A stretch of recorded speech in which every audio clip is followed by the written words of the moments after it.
අද දින ඡන්දහිමියන් ව්‍යාපෘති කිරීමේ පනත සංශෝධනය කිරීම සඳහා අග්‍රාමාත්‍යතුමා වෙනුවෙන් ආණ්ඩු පක්ෂයේ සංවිධායක අපගේ දිනේෂ් ගුණවර්ධන මැතිතුමන් ඉදිරිපත් කරපු මේ සංශෝධනය දීර්ඝ කාලයක් තිස්සේ සාකච්ඡා කරපු දෙයක්.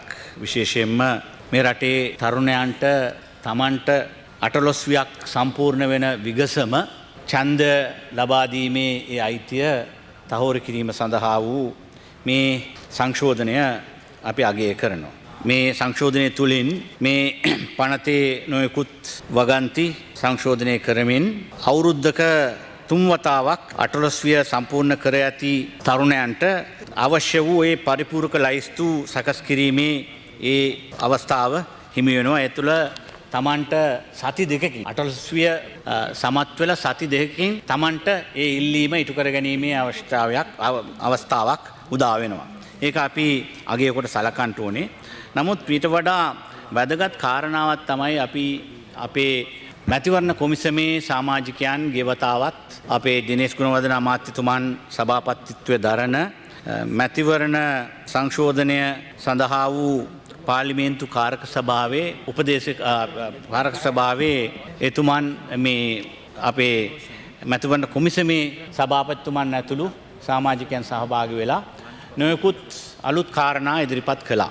ඒ සමගම මතුවන කාරණා තමයි මැතිවරණ කොමිසමේ සභාපතිතුමා ගියවර සහභාගී වෙද්දී කියා සිටිය එක කාරණාවක් තමයි දැනට කල්තබා තියෙන පළාත් සභා මැතිවරණය ඊටාම ශීඝ්‍රයෙන් පැවැත්වීම සඳහා ගත යුතු පියවර පිළිබඳව එතුමාගේ අදහස් එතුමා පළ කර සිටියා. විශේෂයෙන්ම දැනට මේ සීමා නිර්ණය කිරීම අඩාල වෙලා තියෙන අවස්ථාවක අපට ඉක්මනින් මේ අවුරුදු 3ක කාලයක් තිස්සේ දැන් බලය නොමැතිව සිටින පළාත් සභාවල වල දැන් ආණ්ඩුකාරවරු ආණ්ඩු කරගෙන යන මේ පළාත් සභාවල වල ජනතා නියෝජිතයන් පත් කර ගැනීම සඳහා වූ ඒ මැතිවරණය ඉතාම ශීඝ්‍රයෙන් පැවැත්වීම සඳහා මැතිවරණ කොමිසමත් ඉල්ලීමක් කරා. ඒකට අවශ්‍ය වූ පරිදි යෝජනාවකුත් ඉදිරිපත් වුණා.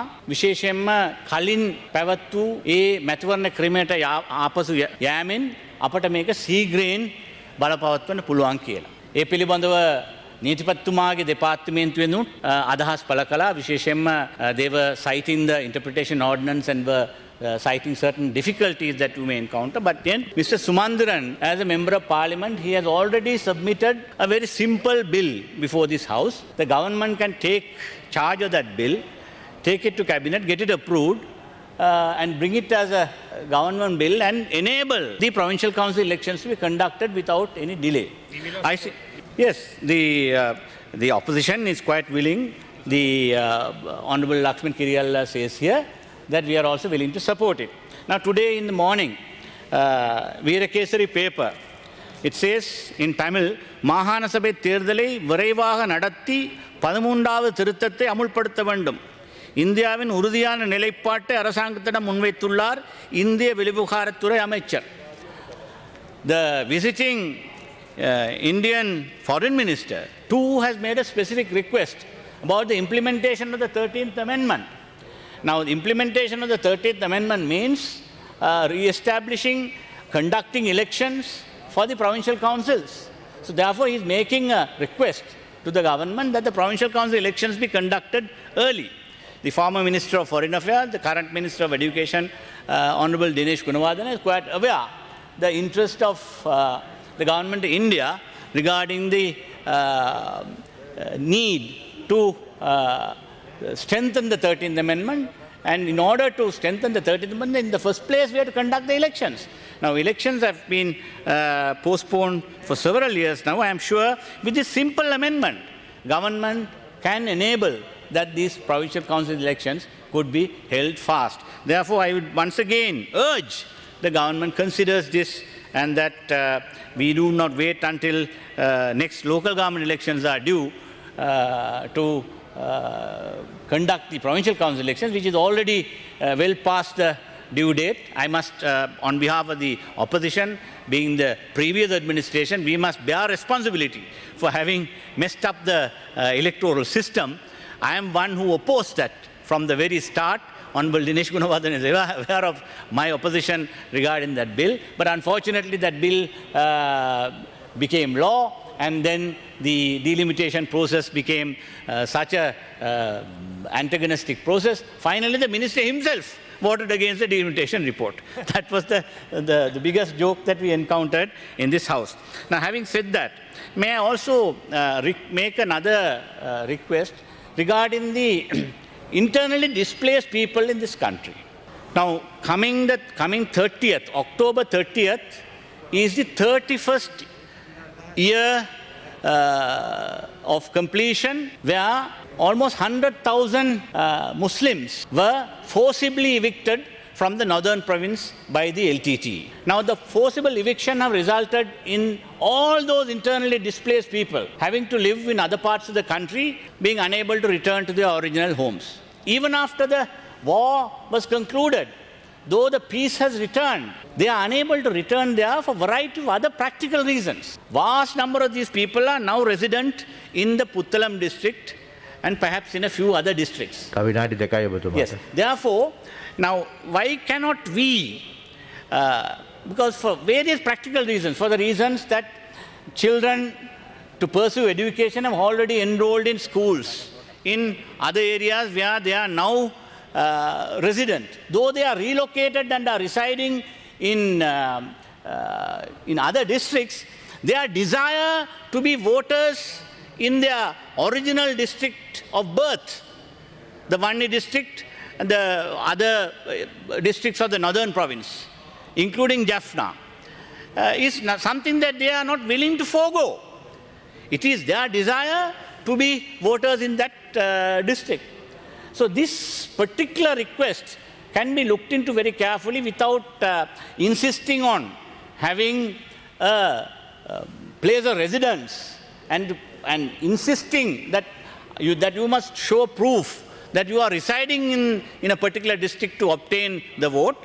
Similarly, like how you are preparing a supplementary list, please enable these internally displaced people who had been chased away from their places of birth by force by the LTTE, not to deprive them of their desire to be voters in that district by insisting on this requirement of proof of residence.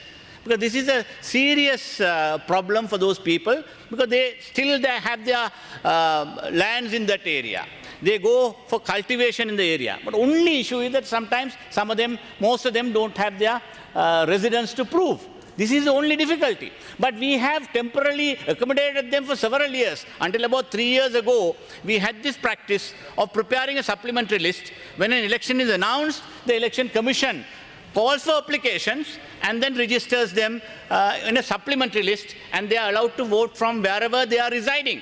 Now, similar thing, like how we are enabling a supplementary list to be prepared for the youth of this country when they completed 18 years, similar supplementary list can be also prepared for those who are willing to vote in the northern areas from which they have been forcibly evicted. This is a special circumstance.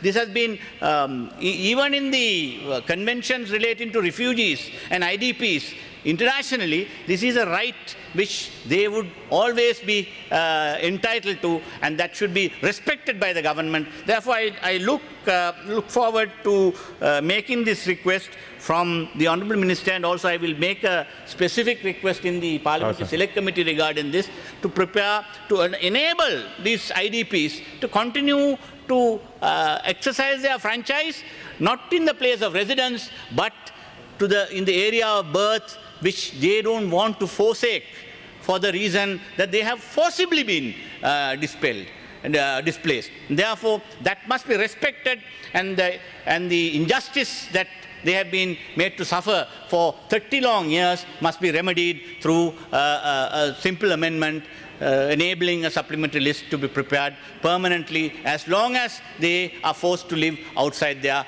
areas of residence. Thank you very much. Thank you.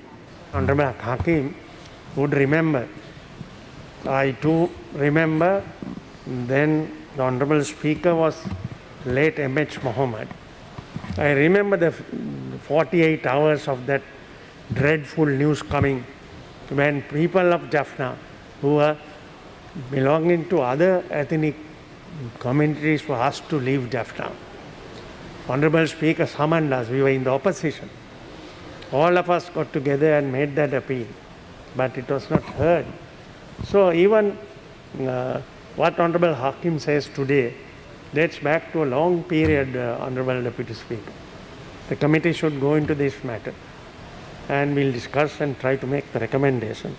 Even it could be in the advanced postal voting. A remedy could be made through the advanced postal voting that we are trying to propose. Thank you.